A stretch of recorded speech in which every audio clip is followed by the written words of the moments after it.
My name is Jimmy Lee. I am with the Institute for Automotive Business Excellence, and we are here to just really make sure that we're working well with our business partners and we're not going to jail. But what does that mean? Well, that means that we really don't want to kill them. No, definitely, we don't want to kill them. My name is Jimmy Lee. I'm here with the Institute and super excited to have with me today as our panelist Juliana Sih. Juliana is a licensed marriage family therapist, and she is a coach. We also have joining us Tim and Joanna from Bimmer's PhD. So come up on camera, you guys. It's so good to see you. Glad that you're here with us. Cameras are working. You know, technology is great when it works. And when it doesn't, oh my goodness, does the blood pressure go up? Tim and Joanna, thank you. Good to see you. Good morning. Thank you for having us. Morning. Nice. All right. And Juliana. Hey, rock on. And this is Juliana Sih. She and I have done a few webinars together once upon a time when we were at Kukui. Juliana and I was at Kukui. Juliana joined for a couple of webinars, as did Tim and Johanna. So phenomenal. Glad to get the band back together again. And with that, I'm Juliana, you are on for screen share. So go ahead and if you would to introduce yourself, you're muted at the moment. Yes, I'm so excited to be here. I'm just going to move a slide. We're talking today about collaboration over competition, building strong business partnerships. So if you're here, I just want to acknowledge you for being here, for taking time out of your busy day to learn something new. There must be some intention for you to want to have better relationships. So I just really want to acknowledge you for taking time out of your busy day to be here. So we got quite a bit going on, and I want to quickly introduce myself before we go into that. My name is Juliana. I'm a leadership coach, and I'm passionate about this topic because I want to help my clients have better relationships, make more money, and be happier. And I do that through the vehicle of coaching. I've been doing this for about 5 years now, full time, and then I did it as a side hustle for 2 years before that. Before we get started, I just want to go over some quick housekeeping items. I want you to have a pen and paper available. So if you don't have a pen and paper available, take 10 seconds to go and get a pen and paper. We're going to do a little bit of writing. We're going to do an exercise.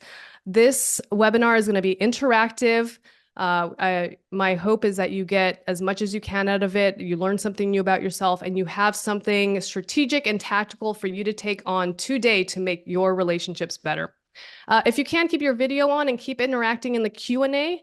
I would love if you could avoid multitasking. I know it's so easy to be on your window, on your phone at the same time, but I really want you to get the most out of what our webinar today. So please avoid multitasking. At any point, if you have some questions, go ahead and put it into the Q&A box, and Jimmy will kind of lead that portion to get all the questions answered. All right, so we're going to dive right into exercise. I thought initially we had chat boxes available, but we don't. So I'm going to have you write down on your piece of paper. We're going to go through a quick exercise. It's going to be a fill in the blank. And I want you to write down the first word or phrase that comes to your mind. And it's important that you're honest. And it's absolutely necessary for you to be honest so that we can go in deeper into understanding yourself. All right, ready? We're going to fill in the blank with leadership is. Write down the first word that comes to mind. Leadership is. Success is. Success is. My employees are. My employees are. As a leader, I am. As a leader, I am. Last one is, my relationship to change is. My relationship to change is. So now what I want you to do is I want you to take a quick look at your paper And I want you to underline the word that you want more of. So let's say that what you shared on your paper is leadership is fun. So I want you to underline that word because you want more of that in your life. And then I want you to circle the word that you want to improve on. Let's say my relationship to change is it's hard, and you don't want it to be hard anymore. So I want you to circle that word. And the reason why I had you do this exercise is because this is our frame or context, our mindset, the way that we view life, our truth tape. Our truth tape is the narrative that we talk about in our head over and over again that becomes our truth. And what we don't realize is that we have the power to rewrite our truth tapes. So I want you to take a look at the word that you circle, and I want you to start thinking about ways that you can rewrite your truth tape. Because after all, the way that we see the world, that is under our control. And we can change that narrative to be more empowering and to help us to move forward and be better people. All right, we're going to move into, I'm going to go back to Jimmy now so he can do a little intro again. Nice. Nice. So excited for that exercise, Juliana. Thank you. And I was writing so frantically, and I was thinking as you were asking the questions, and I was trying to write it down as fast as I could. That was a good exercise. Joining us today is Tim and Johanna. Tim and Johanna, they are the owners and the operators of Bimmer's PhD. So you guys can come up on camera. They have been working together for quite some time and successfully. I'm sure that there have been moments where maybe Johanna wanted to fire Tim, and I'm sure there are moments where Tim might have wanted to fire Johanna, and that's going to happen. That's going to happen in any business relationship, and even in a personal relationship. I don't have control over the video. You don't? Well, let's ask you to start the video. How about that? Perfect. Did that work? You know, it's great when technology works. So we got that going. So what's the history here, Tim and Johanna? How is it that you guys came together and started Bimmer's PhD? What's a little bit of the backstory? Go for it. Well, Tim was a BMW master tech at the dealership, and I was a mail lady, actually. I used to deliver mail, and we got together, and it was right when he was thinking about opening up his own shop because he was kind of tired of how the dealership treated A, employees, and B, their customers. And so he thought, I think I can do a better job at this and take care of customers better than the dealership can. So he was apparently looking for a shop when we first started dating. And I told him, hey, that's a worthy idea. Let's go ahead and do it. And so I told him, you focus on the shop, I'll focus on the house. And he opened up the shop all on his own. He would order parts and close the shop and go pick up parts and come back. And then he would work on the car, and then he'd close the shop and go pick up the customer and bring him back. And so it was all a one-man show, all on him. And then maybe about 6 months after we'd gotten together, we realized that I could probably work at the shop and I didn't have to work at the post office anymore. So I quit my job at the post office and I started working with him in the shop, kind of doing the admin and the office work and P&Ls and things along those lines. I mean, I did backup service advising and things along those lines too, but that's not my forte. So yeah, I kind of do the back end, and Tim ran the shop and was service advising, and we've just kind of grown it over the last 15 years. We have a staff of 9 right now. So there's Tim and myself, and we have a service manager and a backup service advisor. We have 2 technicians and 1 apprentice, two regular technicians and 2 apprentice technicians and 1 porter. Wow, that's phenomenal. That's awesome. So I need to go back here to the beginning again. Here, 6 months in, Tim's working the shop, open, close, open, close. You're still dating, is this right? Yes. And you quit with the post office and came into the shop, and you're still dating. At what point did you guys get married? And this was like, this is the real deal, boys. It took about 5 years. We knew from the beginning that we were going to be together, but let me add a little clarifying story. So we love dirt bike riding and spending outdoors and going camping together. So Johanna's still working at the post office, and every opportunity she has, she comes and visits. But a one-man show. I mean, like you ever seen the guy that's like doing the drums and the guitar and the harmonica? That was me. So it was a breath of fresh air when she came to help me. But her very first phone call, she like choked on the phone call, and today she teaches how to do phone calls. So we didn't know jack, Jimmy. We didn't know anything. So I can figure it out better mindset from the 1,800 square foot shop and the one lift that there was and the one office that there was. So anyways, Johanna got hurt dirt bike riding. She bashed her knee. She got some stitches. And so she got to not go to work to the post office. And I was like, well, why don't you come in and help me out? And that's when we quickly realized, we're great partners. We love each other, but there's a little bit of compatibility issues. She's like, you don't know what you're doing when it comes to the office work. And I was an egotistical mechanic who said, I know what I'm doing. I've been doing this a long period of time. And we quickly figured out if we don't get some help, we're doomed. So at that point we were buying parts from Worldpac. So there was a group meeting. So Joanna said, why don't we go to one of these trainings? And I said, trainings? I know everything. I don't need to go to training. I could probably be the instructor myself. So we went to one of these trainings and quickly realized we don't know jack. And we implemented what we thought, all right, if we try this is going to make money. And within our first month, we had $5,000 extra in the bank. So we quickly learned that, hey, we got to get with somebody that knows how to do this so that we can learn this process, because we need more than just to go to this training event. And that's when we started picking up coaching.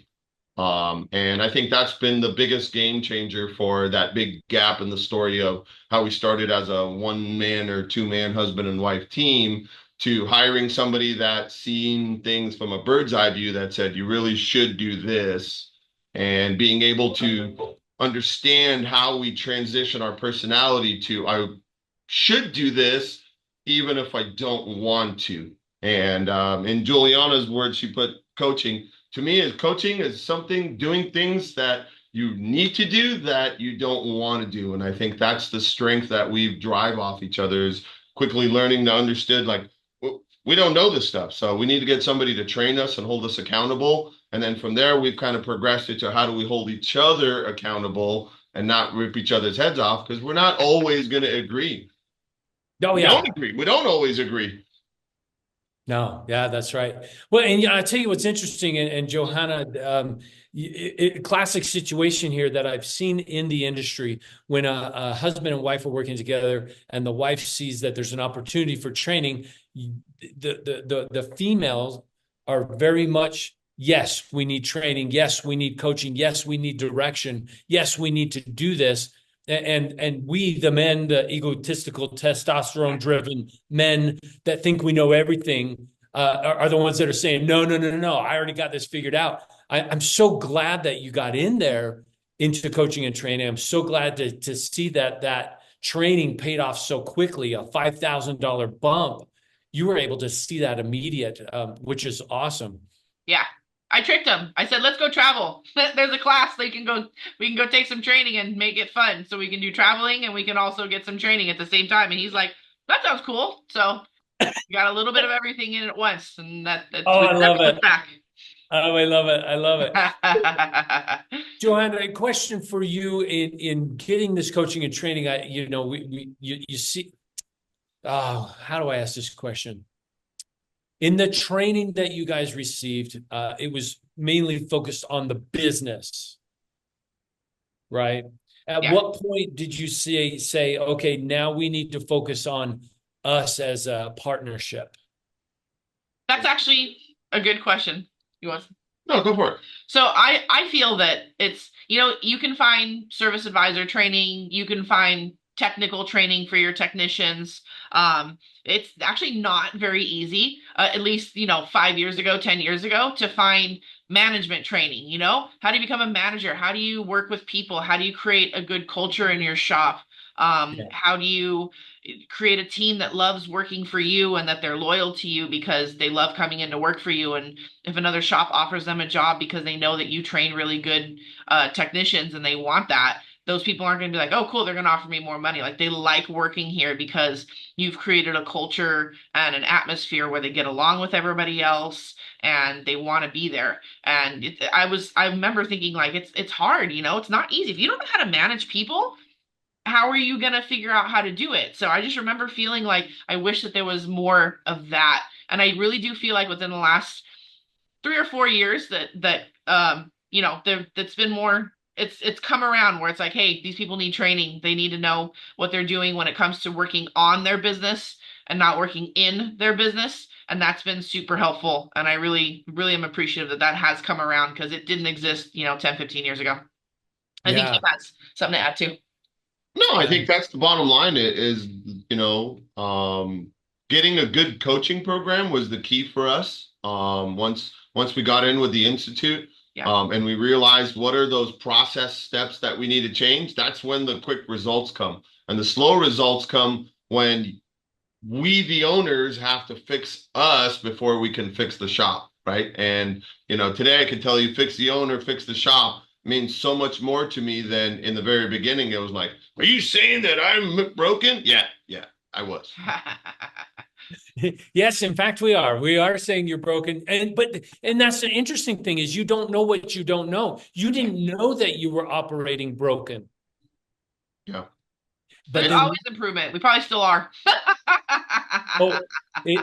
absolutely. That is a nonstop, everyday battle and relationship. We choose to be together. We choose to work together, as opposed to allowing some conflict or some problem rip us apart. We choose to work together to overcome all the obstacles, no matter what those obstacles are. We choose to be together, and that's a choice to take. So I have a question for the both of you. When there is conflict in the business, how do you resolve that conflict in the business? You ever seen Homer Simpson grab Bart? No, I'm just kidding. By strangling first. We have a good team with our manager too. One thing I notice is when Tim and I do have, a difference of opinion, we'll pull our manager in and say, hey, this is what's going on. This is our thought process. We'd like to get like a third opinion and kind of see what you think. And he's actually pretty good. Like you'd think, oh, he thinks more like one person or he thinks more like the other person. He's actually a pretty good melding of he's just calm and he kind of looks at things from different points of view. And sometimes he'll agree with what I say and sometimes he'll agree with what Tim says. It's never like I know if we pull Kevin in, I'm going to get my way. You know what I mean? He always pulls a fresh perspective in because he's the one, managing the shop. He's the one that's seeing what's going on and the every day to day. And we're in our offices trying to run it and look on the business. So he's more in it. So he offers a fresh perspective. So if we feel that we can't come to an agreement on something or we just can't see eye to eye on something, we always like to get a fresh perspective from somebody that we trust and who we also know, has the best interest of the business at heart too. And that helps quite a lot. Yeah. Oh, I love that. That's awesome. That's amazing. And in turn, what that does is it helps us see it from a different point of view, right? Because I think as what I was going to comment on that is sometimes husband and wife are like, no, we got to do it my way. There's this like unsaid domestic battle of I have to win the argument. And yes. In the very beginning, and this is the insight that I would tell you now, how did the manager come into play is the question you're going to ask. In the very beginning, it was like bringing this up to our coach, right? Whether it's your business coach or your life coach. Hey, how do you help me deal with this situation? And they help you utilize those tools in the very beginning. Secondly, you start practicing those tools on each other, but we suck, right? So, and my apprentice technician, how many times I got to remind him, use the magnetic socket, put the extension. Why? Because if you try to put the bolt in with your finger, you're going to fail. I don't want them to fail, just like the coach doesn't want us to fail. So we start muscle memorying those tools and the things that we had. And when it doesn't work with each other, now that we've got, that we've built ourselves a good culture in the shop where we have the respect of our manager, it's kind of like, hey, can you help us resolve this? Or what would be your take on it? Because ultimately, we're going to visionary it, right? We're going to process it, right? But who has to do it? Them. So if we have their why or how they see it, it changes our viewpoint as to, okay, well, I definitely want the success of the team. So that's not what I wanted to do. I thought I was going to win the argument, but for the sake of going home happy and sleeping in my own bed with my wife, let's go ahead and do this for the collective of the team. And now that's that little bit of maybe I'm not always right mindset that comes up, whether that's on her part, Kevin's part. It helps level the playing field so that it's win for everybody. And I think that's the key factor is when you get that leadership maturity, you understand I have to make this win for everybody in order for me to get what I want. And then you will get a fulfillment. It just won't be the expectation that you might have had going into it. True, true. And I love that you have this third party, Kevin, that is able to come in as your manager, as a sounding board. Have you ever had a situation where, Joanna, you had this idea, Tim, you had this idea, and here you present them both to Kevin, and Kevin's like, well, did you guys even consider this idea? Yeah. Yeah, definitely. Oh, yeah.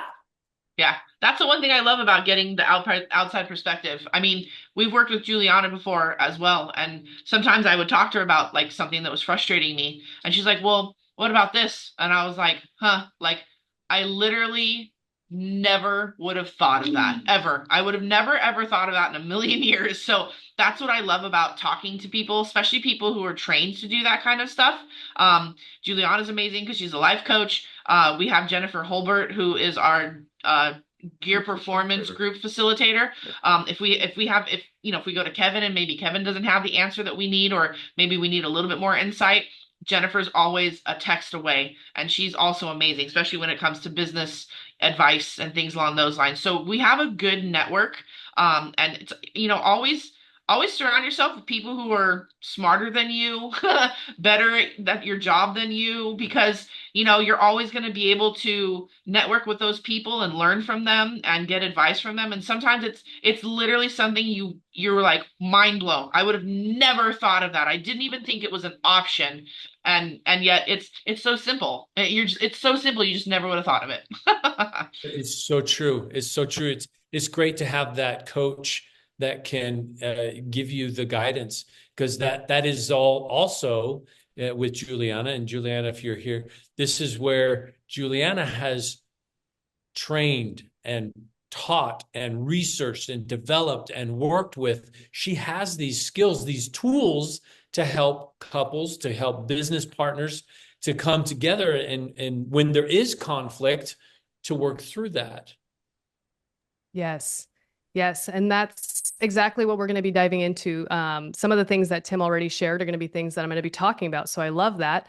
But conflict is, a clash of interests, values, or needs between individuals or groups that often result in disagreement, struggle, and tension. And people don't often know how to deal with conflict because it's really uncomfortable. First of all, we're in a heightened state of fight or flight. Literally the same parts of the brain that are activated when you're being chased by a cheetah are the same parts of the brain that are activated when you're in a conflict. So imagine being chased by a cheetah and trying to talk it through, right? No wonder we say things we don't mean. We say, sometimes our ugly self comes out, or some of us might just freeze and not say nothing. And some of us might actually just like flee the scene, right? Like, I can't talk about this now. I got to go. So we all have a different conflict style. So it's important to identify your conflict style. Are you a fight? Are you going to die on that hill? Are you a freeze and you just clam up and you're not even listening to the person? You're in your head overthinking? Or are you like the person that leaves? Figure out what your conflict style is like. I think that's really important. Yeah, and I'll we share know. a quick. Yeah. And I'll share a story about when I was in college. Back in the day, I was trying to take this class that I didn't have the prereq for, right? And some of my classmates were getting exceptions and getting exceptions to get into that class. So I emailed my counselor and I was like, "Hey, this seems unfair. Why am I not getting into this class?" And he sent me an explanation that I needed one or two more classes that they had taken that I didn't. And I was not happy about that. So I emailed his boss and I sent him an email, a not so nice email saying like, why I felt like entitled to get into that class. And I felt pretty good after I sent the send button. I felt pretty good. I was like, these are good points. He's going to let me into the class. A few days go by. I don't hear anything. Another few days go by. I don't hear anything. And that's when it dawned on me that I did not handle this conflict well. I was trying to fight and compete against that counselor versus trying to collaborate with him. And that was the day that I learned that like it's really important for me to take a step back, not be in my fight or flight mode in order to resolve something peacefully and in a way that works for both of us. I personally believe that listening is an antidote to conflict. And there's a difference between listening and active listening.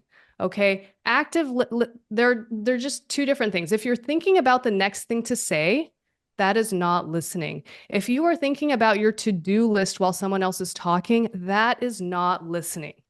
Active listening is about being intentional, engaged with the other person, fully concentrating on the speaker. You're giving them their full attention.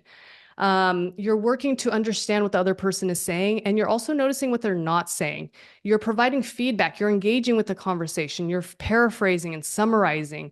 And you're also paying attention to their body language, eye contact, and showing attentiveness that you're paying attention. One of the fastest way to de-escalate a conflict is to move into the mode of active listening and stop being in your head and be with the other person. Active listening is not looking at your phone while someone else is talking. Some other quick, effective strategies that Tim already touched on was create a win-win, right? When you're in a conflict, try to find a solution that is a win for both parties, because then you're not going to be competing against each other, right? Because if it's a win-lose, someone's going to lose and they're not going to be happy about that. So create a win-win. Another important thing is to like learn to manage your emotions, because after all, we cannot control other people, but we can control our emotions. So understand your conflict style and start to work to reinvent it, right? Like that true tape, rewrite that true tape. Agree on the action steps. So you don't leave conflict up in the air, agree on the next action steps. And I think the most underutilized thing that sometimes what Tim mentioned about the ego is we forget that we got to be willing to forgive and let go. Because after all, there is a way to clean up, right? Clean up on aisle 7. We have to be able to clean up if we make a mess. And it couldn't be as simple as, I'm sorry, I messed up. What I can own about how it went is this. And I know it's tough because our ego doesn't want to admit that it's wrong, but our soul and our heart, we want to reconnect back with the person when we have conflict. We don't want to leave it up in the air, especially not if it's our business partner. And there is almost always something that you can own. There are two sides to the story, and you can take ownership for how it went. So I have a little practice for y'all to take on. Let's put this into action. Let's practice some active listening today. Pick someone in your life that you want to practice active listening with. I want you to practice focusing on them. Pay attention to them. Notice what they're doing or not doing. I want you to be engaged with the conversation, summarize and paraphrase what they're saying, ask clarifying questions. People say things that don't make sense. They need the other person to ask questions about it. And then notice if they're making eye contact, notice if they're fidgeting, or notice if they look really comfortable. So take on that practice for 2 weeks, and I guarantee you it'll transform the relationships that you have in your life with that active listening skill. All right, back to you, Jimmy and Tim and Johanna. So, Tim and Johanna, what do you guys do for active listening? How do you resolve conflict between the two of you? What is your active listening? What does that look like for you guys? I think it does. It takes a conscientious effort to stop the thoughts that are going on in your head of what am I going to say next to what he's saying right now, and just really, what's his point of view? How's he feeling? I'm a pretty empathetic person. So it's actually a little bit easier for me to just I always will put myself in the other person's shoes and wonder, like, if I was them, how would I feel? And it's usually, not great. And then I don't want to make people feel that way. So, it's a conscientious effort. You have to kind of stop yourself in your tracks of what you're used to doing. And, like Juliana said, like, you just got to be an active listener. You have to, I think one of the big things really with everybody is just, what am I going to say next? What he's telling me that I did this, and this, but I need to defend myself, and I need to say, but this is why I did that, and this is why I did that, and well, you did this, and but that doesn't get anybody anywhere. It just creates more conflict. And then Right. You'll find that if you just take a step back and be like, okay, if I did this if I was him and he did this to me, whatever, if this was done to me, how would I feel? It's like, okay, I feel pretty crappy. I wouldn't like to feel that way. So I can see why he feels the way he feels about my actions or lack thereof. And so it's easier to kind of take a step back, listen to it, and then, once I've noticed a lot, it's like, usually there's two sides to a conflict, obviously, right? You say something, they say something. It's kind of crappy on both parts, even though one may be a little bit more culpable. After you're like, oh, you know what? I didn't mean to make you feel that way. I apologize. I totally see where you're coming from, and I'm going to make a conscientious effort in the future to think before I act or think before I speak and not repeat this action. And then you'll get, I'm sorry too. I shouldn't have said this, and I agreed. Everybody, you both feel connected, and you feel the same, and it's like Gianna said, it's a win-win. So you're not sitting there going like, it's my fault. I feel like crap now because I'm the one that did everything, and you were right, and I was wrong. Because they don't want you to feel that way either. If you really have a good relationship and a strong relationship, they're going to be like, I love the fact that they admitted they were wrong. I love the fact that they, said sorry to me. And you know what? I had something to do with this too. What was my part and what can I do to make it better and to also communicate with them that, hey, let's work together so that this all ends up being a win-win for everybody. Oh yeah, for sure. For sure. Yeah. Being able to take a walk in somebody else's shoes for a mile or two or three to understand their point of view and their perspective goes a long way. That's hard to do for a mechanic, Jimmy, because we're always trying to get to the root cause. I'm being honest with you, looking at my growth from being the what do you need? Let me fix this right now mechanic to understanding that empathy, because I don't have that empathy, and that's a quality that I yearn for. But I think the part of it that took a challenge, and I would probably challenge other mechanics and leaders to start with this, is start with vulnerability, you know. And I think changing the conversation, it's easy to say, you made me feel right, 1, 2, but we've got 3 more of these bullets pointing right back at us. Whereas, I've had to change and go, okay, cool. Well, those conversations that I started with ended with more explosion. Now the conversation is, okay, I listened, I heard what you're saying. And oftentimes, usually you miss a word or two. Like right last week, I think it was even earlier this week, she said, I did that already. And in my mindset, I was going to do that because I was pretty sure that she didn't do that. And I'd heard her talking about it, but I missed that I already word. So I found myself doing what she's doing, and now we became counterproductive. So I think the point that I want to drive home is I've had to change in being vulnerable. And for leaders, oh my God, we're not vulnerable. That shows you're weak and you don't know. Yeah, I don't know. I don't have the answer. And that starts with my wife. That starts with my manager. And it goes all the way down to my text. They come up to me in the middle of a job. I don't have the answer right now. We can work towards it together, but being vulnerable and saying, I'm not sure, let's figure it out together, gives the other person their ability to kind of just drop their guard and go, okay, cool. We can come back to this. And it's organized and set in a time frame versus a fire putter outer, a scenario where you've got something that you're handling that you're not in the correct mind frame for. Again, we could go down a scheduling path talking about that, but handling that at the right time and making sure that you leave the other person feeling empowered, right? I want to make sure that you feel, when you leave, you feel like I did the best I could to help you with your situation. So you're inclined to come back and ask me for help again. And that goes all the way down to your clients, your customers, your family members. It works all the way around. And if it wasn't for the people around us that helped you see that with patience, at least with me, I wouldn't be here today.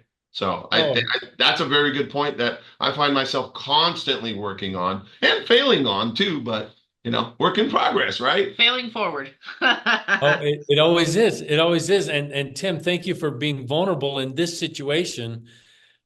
It's not always easy, man. I understand that. And I'm with you. I am working actively to develop more empathy.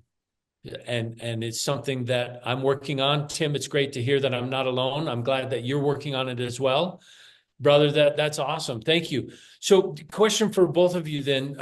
Also, I'm going to steer a little bit different direction here.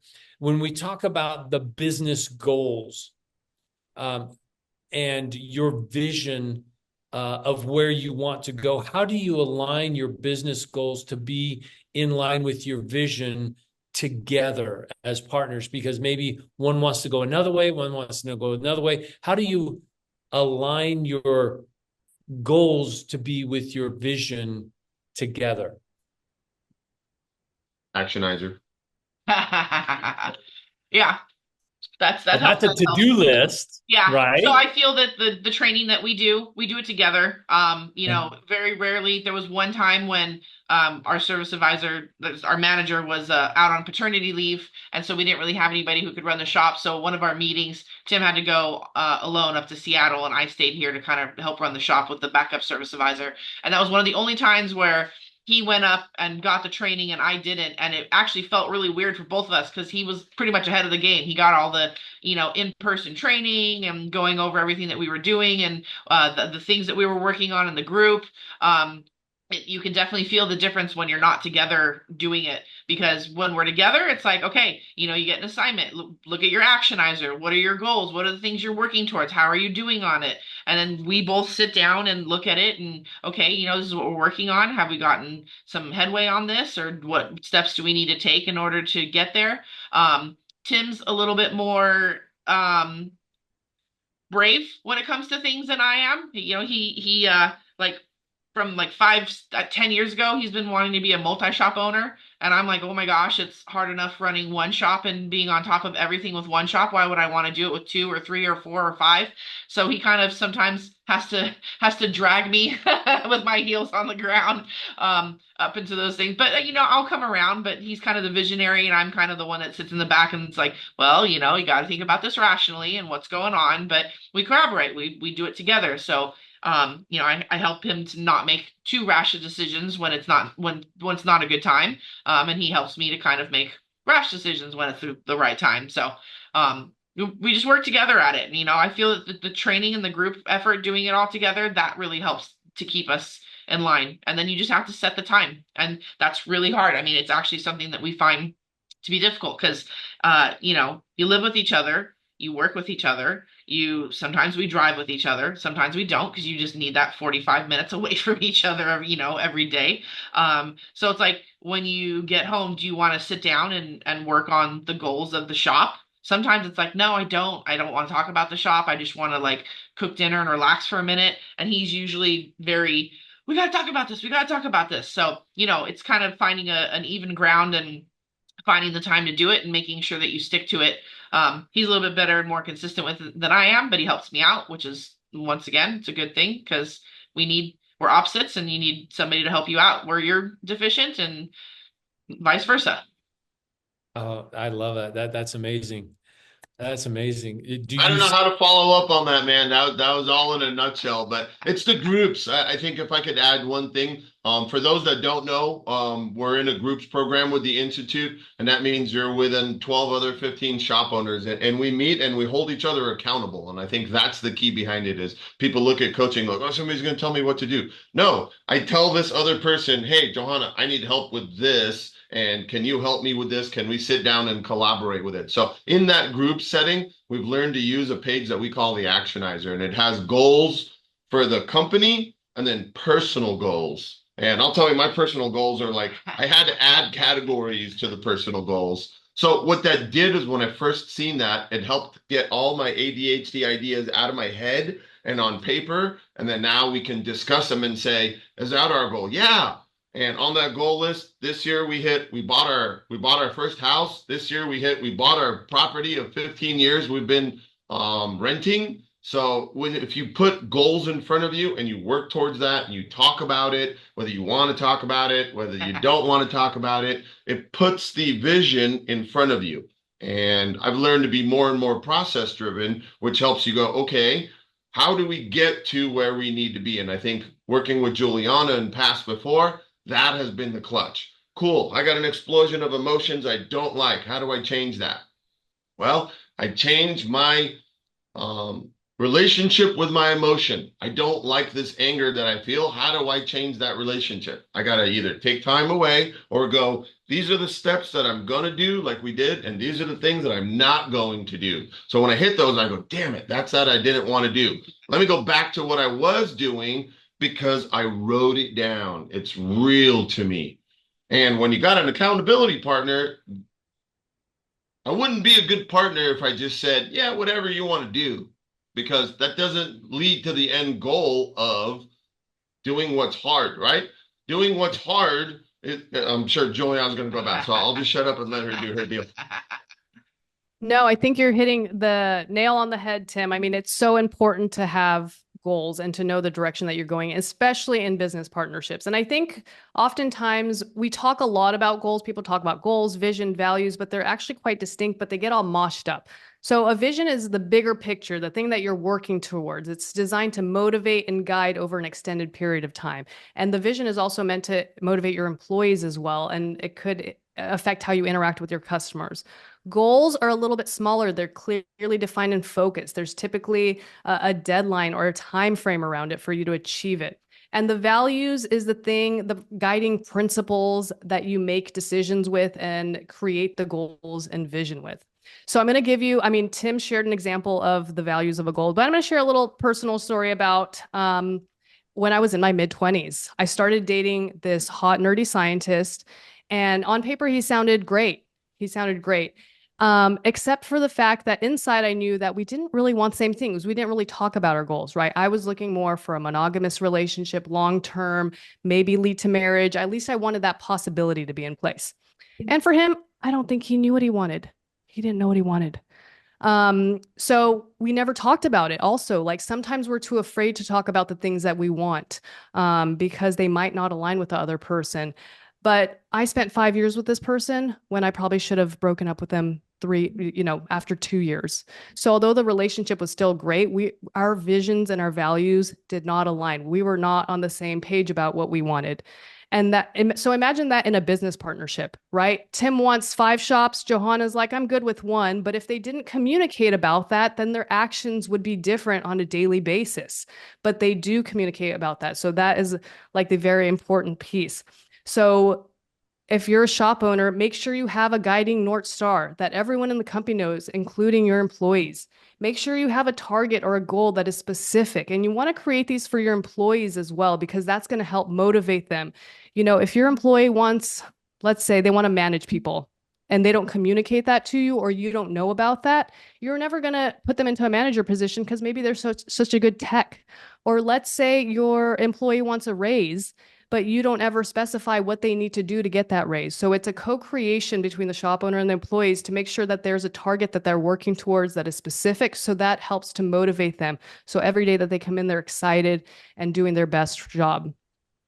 And then you want to make sure that you communicate and over-communicate your goals, your vision, and your values as well. So the values will help shape how you pursue the goals and uphold the vision. And I think in my relationship, when I didn't have the vision and the goals in place, I wasn't in integrity with my values also. I did things that did not uphold my values, and I tolerated things that were not part of my value. And once you kind of have a vision and goal in place, then you can create some really clear communication protocols, right? Like having those standard operating procedures. It's hard to create standard operating procedures in a business if you don't have a vision or a goal for the company. So, and this is important when conflict arises, right? Let's say one of your employees is not doing so great, or they had to leave. What are you going to do? You have a protocol in place for that. Figure out the best way you need to have communication protocols, such as knowing how you're going to communicate to people. Are you going to email, text them, have a verbal conversation? So all these things can be created when you make your goals and your vision put into place. So I'm going to turn it back to Jimmy and Johanna now for our next section. Oh, go ahead. Well, no, that's just really good, because I have a situation here I'm going to throw out at Joanna and Tim. Fictitious. This is fake. This is not real.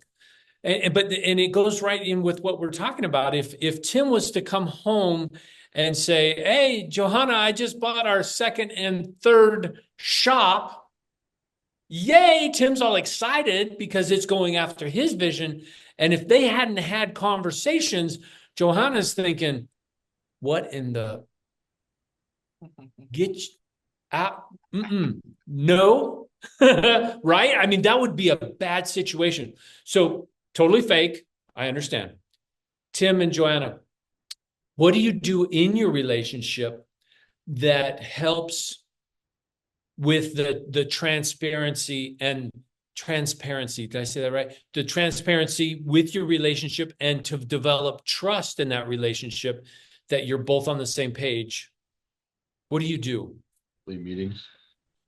Meetings?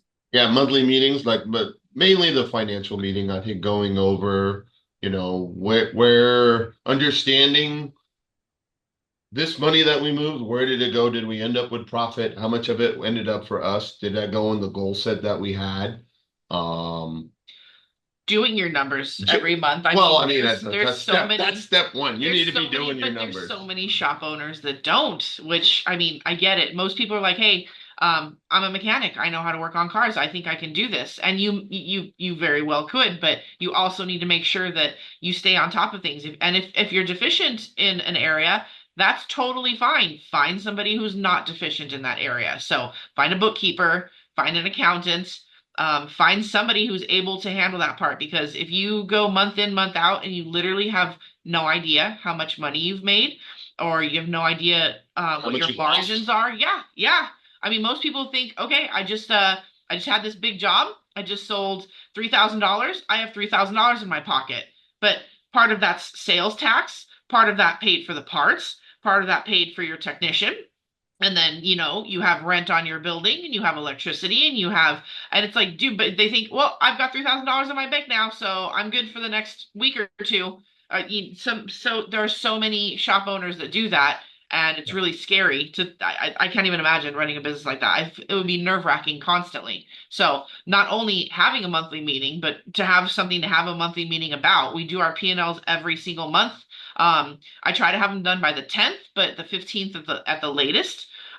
In the groups, they hold us accountable. We have to have our numbers turned in by the 20th, so that we all go over it and we're all on the same page. And if anybody needs help, they reach out to other people and they get help. So that's one thing that's key with that. But also, I think just, if you don't have a trusting relationship, and I don't lie to him and he doesn't lie to me, I'm not counting white lies. Everybody lies. But you know what I mean? When it comes to the important stuff, if you know that the person's gonna tell you what you need to find, what you need to hear. Tim's really good at that. So I think that we have a pretty good understanding that we don't keep things from each other. We're on the up and up about things. When I make mistakes, I let him know I make mistakes, because it's going to be easier to discuss it and be forefront about it than it is for him to find out and go, did this happen? And it's like, gulp. You don't want to be in those kinds of situations. So I think that we're pretty good at that too, and that's a tremendous help. And if you follow that thought to an end, Jimmy, if I come home with 3 shops, at the end of the year, am I still going to have those 3 shops? Do I have the commitment of my team and my spouse to be able to progressively accomplish my goal? Or did I just fly off the handle and that's the equivalent of, you can use another scenario as a Ferrari. Anybody can afford to go out and buy the Ferrari, but are you going to park it on the street in your apartment? What did your mate say? Can you afford the tires in the mate? Can I afford to follow through on this decision that I made? And do I have the support of my mate? Because if you don't, you're going to have a rudder that goes this way, but you're going to have another jet that goes this way, and then the jet never gets off the ground. You got all these people making decisions, right? So I think talking about it on a regular basis, having a good financial analysis of, is this real? Like Juliana talked about the goals, setting smart goals, right? Measurable goals, realistic goals, attainable goals that we can say 100%. And that's what the actionizer does. When we get to our goal, I put a full green 100%, I pat myself on the back, I pat her on the back, and I say, yeah, I did this. Okay, cool. What's next?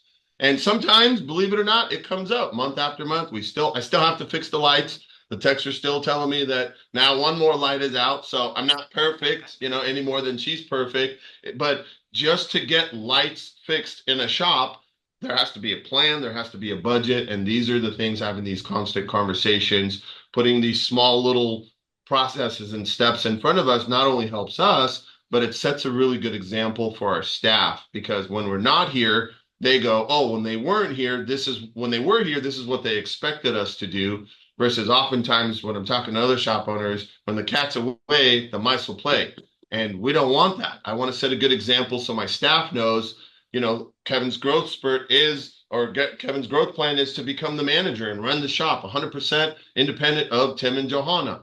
When that occurs, then only then can we put ourselves in a position where we're not part of the hamster wheel and we can now go open a shop 2, 3, whatever the scenario may be. But the collaboration is there. And I really want to elaborate on collaboration because this hit me on a drive in one morning. I was listening to John Maxwell book, and he was talking about the difference between cooperation and collaboration. And you're smiling because we've had this conversation before. Cooperation is everybody does what I want, we're all happy. Collaboration is she doesn't agree with how I want it, and now we have to figure out how to make this work for everybody. And that is so much easier because everybody laughs when I say this, but as a D mechanic personality, I'm easy to get along with as long as I get my way. But that doesn't work in the long run. And that's the bottom line is that may be short term, but it's not sustainable. And when you think of a business or when you buy a property, you don't do it for 5 years. This is a long-term infinite game that you're going to plan and do something with this wealth of an empire that you built with your partner in my case. And, I wish that for the best. I wish that for other shop owners. It's definitely challenging working with your spouse, but I think the reward of it, like Joanna said, how are you going to find another person that's going to trust you, that you can turn the entire finances of your empire on over with and have them give you a good report? It's challenging, but when you do, you have this amazing relationship that you run a business, raise kids, raise a family, and still go home to watch the sunset with your mate. And hopefully we'll be in business 50 years and be married 50 years and, be sitting around like the old couple that remember the day. And that has a lot to do with the people that got us here, the network, the Institute, Juliana, Jimmy, yourself, and all of the other people that we surrounded ourselves in. So it's a day-to-day work in progress. And like one coach told me, nonstop, ever-growing improvement. Always, always. And I'm looking forward to those races on the front porch in our rocking chairs. Amen. Amen. We're going to do it. So you talk about cooperation, collaboration, and I totally agree. That's been some long conversations we've had, which is awesome. What about trust, Juliana? If we talk about trust in a relationship, is there a way to build trust? Because maybe relationships don't start with that trust level. It's all do what I say, do what I say, do what I say. How can we build trust in relationships? Absolutely. Absolutely. I think we underestimate the ability that we have to build trust. So trust is assured reliance on the character, ability, strength, or truth of someone or something. I believe you can gift trust, right? It's not necessarily transaction, but it's also complicated. And not only is there trust with others, but there's also trust within yourself. So if trust can affect your confidence, your integrity, and how you show up in the world. And oftentimes trust is kind of complicated too, because you don't necessarily know that you broke trust with someone, right? Right. It's like death by 1,000 cuts. Sometimes we just don't know. Maybe it seems minor. They got over it and they're like, oh, okay. Like we're all good now. I'll share a quick story about when I broke trust, not only with myself, but also with my coworkers. This is a little bit embarrassing, but I'm going to share it anyway. So I went on vacation, but I didn't tell my boss. And this was pre-coaching when I had my own business. And I went on vacation without telling my boss. I was naive and I thought I could like work remote, and I was going to Burning Man. It was just like a lie that I told myself that I could work at Burning Man because it was just not going to happen. So I lied to my boss about where I was going, and I lied also to myself that I would be able to work. And the first few days were terrible. It was like eating me inside that I had told this lie. Eventually, I was able to get out of it. And like I had fun at the event. But when I had to go into work that Monday or Tuesday, whatever it was, I had my tail between my legs and I knew that I had effed up. And what I had to do was I had to rebuild trust. I had to admit to all my mistakes because that was going to help me to trust myself. But B, I had to also do a really good job at my work, project managing. I was excellent with my clients. I was transparent in my communication, and I was able to rebuild that. Because after all, there are a ton of different ways that we can break confidentiality, like break trust, right? Breach of confidentiality. Someone tells you something in secret and you go tell it to someone else. That breaks trust. Or you're dishonest, or you don't follow through on something. Like you say you're going to do something, you don't follow through, or you're inconsistent. But just as much as it's easy to break trust, it's also just as easy to build trust. And building trust can look many different ways. It can be owning up to your mistakes. It can be being consistent, showing up, like saying what you say you're going to do something and you do it. That's the way that you start to build trust again. Build a positive relationship. Maybe you actually have a conversation around how you want your relationship to look like. Things that I know for sure build trust is transparent communication. Openly share information. I love what Tim and Johanna said about they constantly communicate. They're open about it. They're honest. Don't sugarcoat. Don't sugarcoat. You're only lying to yourself or the other person. You only sugarcoat because you're trying to protect yourself or the other person, and neither of them really work. Integrity and consistency are key. Keep your promises. And it can be small promises, but keep your promises, to yourself, right? Because that creates confidence. If you don't keep your promises to yourself, that starts to erode you trusting yourself and your abilities. The last thing is just respect and recognition, and acknowledge, thank your partner, let them know they're doing a good job, and always address their concerns thoughtfully. So I have a little practice before we all take off. Pick one person in your life that you want to build trust for. And for the next 2 weeks, you're going to create small promises with them and you're going to follow through. They could be simple, like, oh, honey, I'll email that difficult client and then go do it. Or, I'll take care of this at the shop and then go do it. And then practice being honest, diplomatic, and tactful, especially if there's conflict, and start to build that trust. In 2 weeks, if you just do these simple things, your relationship will be transformed. And if you're looking for a little bit more transformation, I'm offering all our participants 30 minutes of a complimentary coaching session so we can dive into your partnership and to get a little bit more specific about what you're looking for. Jimmy, I have a closing quote before we go into questions. Should I go into that? Yeah. Go into your closing quote. But before you do that, I do have a question for you. Yes. With the QR code, if you want to bring that back up, is this just for married couples, or is this also available for business partners? Both. Okay. Or maybe even people that are thinking about getting a business partner. That's a great time to also think about getting a coach, is even before you're in a business partner. What do I want in my business partner? What conditions must be met before I even say yes to this person? What do I actually need in a business partner? Yeah. Oh, that's extraordinary. Yeah. Oh, that's wonderful. Yeah. Let's go into the quote. And then I do have a question for Tim and Joanna. All right, great. I just have a little closing quote from Henry Ford about, coming together is a beginning, keeping together is progress, and working together is success. Oh, I love that. Yeah, let's go for the success for sure. So this question is from the audience. Solana says, hey, Tim and Joanna, did you seek leadership coaching like Juliana offers, or did you learn more of it along the way? We sought it. Yeah, we definitely went looking for, like I said, when I felt that there wasn't really a lot of management kind of coaching, or how to be a good leader to deal with your people and kind of understand what they're going through, etc. We spoke to our personal business coach at the time, and he actually knew Juliana, and he said, I think I have somebody who might be able to help you out with that. And he introduced us to Juliana, and we actually did start working with her on that, because like I said, I felt like that it was an area that was lacking anywhere that I had looked.